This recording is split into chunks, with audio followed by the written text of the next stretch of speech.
Hi అండి అందరికీ welcome to MK Kavyasri వంటలు అండ్ హోమ్ వీడియోస్. ఈరోజు వచ్చేసి నేను సొండిగలు వేస్తున్నానండి.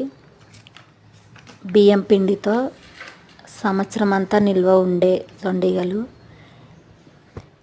బియ్యం నైట్ నానబెట్టుకొని పొద్దున ఒక గ్లాసుకి 4 గ్లాసులు నీళ్లు పోసి ఇలా ఉడికించుకోవాలండి.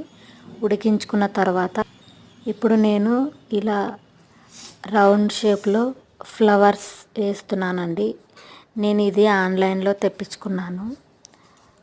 బేకరీ ఐటమ్స్ కేకుకి డెకరేషన్ చేస్తారు కదండి, అవి ఇవి ఆర్డర్ చేసుకున్నాను.